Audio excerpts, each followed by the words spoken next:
साल 2020 के एंड तक आते आते कोरोना वायरस को लेकर ये लग रहा था कि अब इसकी वैक्सीनेशन जल्द ही आ जाएगी और लोग कोरोना वायरस के खिलाफ इम्यूनिटी हासिल कर लेंगे। लेकिन यहाँ पर हुआ कुछ यूँ है कि कोरोना वायरस का नया स्ट्रेन आ गया है और लोगों में और भी चिंता बढ़ गई है।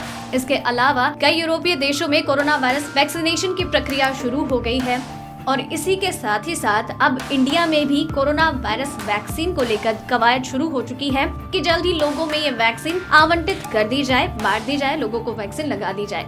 लेकिन इसी के साथ आपको ये भी बता दें कि कोरोना वायरस वैक्सीन को लेकर ऐसे कई सारे सवाल हैं जो कि हर किसी के मन में हैं और लोगों को उनके बारे में प्रॉपर इन्फॉर्मेशन नहीं है। इसके साथ ही आपको बता दें कि वैक्सीनेशन की प्रक्रिया कई यूरोपीय देश जैसे कि ब्रिटेन, बहरीन और रूस में भी शुरू हो चुका है और अमेरिका में भी वैक्सीनेशन की प्रक्रिया शुरू हो चुकी है। इसी के साथ ही वैक्सीनेशन के दौरान कई सारे सवालात भी खड़े हो रहे हैं क्योंकि इस दौरान कई दफा ऐसा सुनने में आया है कि वैक्सीन के बाद लोगों में साइड इफेक्ट्स देखने को मिले हैं। इसके साथ ही जितनी भी वैक्सीनेशन सामने आई है सारी 2 डोज वाली वैक्सीन है। अब इसमें सवालात ये उठते हैं कि एक वैक्सीन लगवाने के बाद दूसरी वैक्सीन लगवाना जरूरी होता है। अगर बाय चांस मिस हो जाए तो क्या एक वैक्सीन लगने के बाद उस चीज को वापस से शुरू किया जाएगा या फिर वहीं से उस चीज को कंटिन्यू किया जा सकता है। इसके अलावा सवालात ये भी उठते हैं क्योंकि इंडिया में भी हमारी जो स्वदेशी वैक्सीन है कोवैक्सीन, उसका ट्रायल हुआ था, लेकिन हरियाणा के मंत्री अनिल विज वैक्सीन लगवाने के बावजूद भी कोरोना वायरस से संक्रमित पाए गए।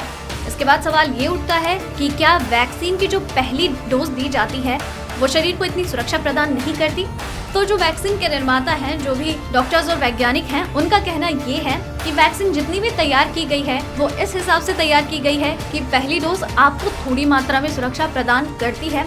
ऐसा नहीं है कि वो आपको सुरक्षित नहीं रखती है, लेकिन अगर आप ज्यादा कोरोना संक्रमित इंसान के उनके थोड़े भी संपर्क में आते हैं तो आप कोरोना वायरस से संक्रमित हो सकते हैं। लेकिन अगर आप दूसरा डोज लेते हैं तो उसके बाद आपको वो अच्छी खासी इम्यूनिटी प्रदान करता है। लेकिन जो कोरोना वायरस वैक्सीन के निर्माता हैं, उन्होंने किसी भी वैक्सीन को लेकर ये नहीं कहा है कि वो आपको 100% तक की इम्यूनिटी प्रदान करती है, सुरक्षा प्रदान करती है। अभी तक की सुरक्षा प्रदान करने वाली वैक्सीन में 95% सुरक्षा प्रदान करने की बात कही गई है और जो भी वैक्सीन 90% प्लस की सुरक्षा प्रदान करने की बात कह रहे हैं उनमें कभी न कभी लोगों की कुछ न कुछ शिकायतें सामने आ रही हैं।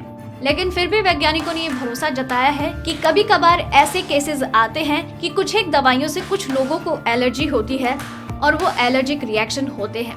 लेकिन फिर भी अगर आपको जहाँ इंजेक्शन लगा है वहाँ दर्द होता है, थोड़े बहुत चक्कर आते हैं या फिर थोड़ा फीवर हो जाता है, तो ये किसी भी वैक्सीन को लगवाने के बाद के थोड़े से रिएक्शन होते हैं। तो इन चीजों को लेकर ज्यादा चिंता जाहिर करने की जरूरत नहीं है। यहाँ जितनी भी वैक्सीन है वो 2 डोज वाली है। जो इंडियन वैक्सीन है कोवैक्सीन, उसमें आप एक वैक्सीन लगवाने के बाद दूसरी वैक्सीन 28 दिनों के अंतराल पर लगवाते हैं, यानी लगभग 1 महीने के बाद। तो वहीं बाकी जो वैक्सीन है उनमें 21 दिनों के अंतराल की बात कही गई है। तो लोगों में इस तरीके के सवाल कई उठ रहे हैं और जल्द ही भारत में भी वैक्सीनेशन की प्रक्रिया शुरू हो जाएगी। लेकिन हाल ही में इंडिया में मॉक ड्रिल शुरू किया गया है, जहां पर देश में इन फ्यूचर 2021 में जब वैक्सीनेशन की प्रक्रिया शुरू होगी तो लोगों को किस तरीके से संभाला जाएगा, किस तरीके से वैक्सीन का ख्याल रखा जाएगा, कैसे लोगों तक उसकी उपलब्धता होगी और कैसे मैनेजमेंट काम करेगा, उस चीज को लेकर मॉक ड्रिल हो रही है 48 घंटों की। इसमें असली वैक्सीन का इस्तेमाल नहीं किया जाएगा, लेकिन बाकी जो जरूरी चीजें होती हैं उन चीज को लेकर प्रैक्टिस की जाएगी। अगर आपको ये रिपोर्ट पसंद आई तो उसे लाइक और शेयर करें, साथ ही अपने व्यूज हमें कमेंट करके जरूर बताएं।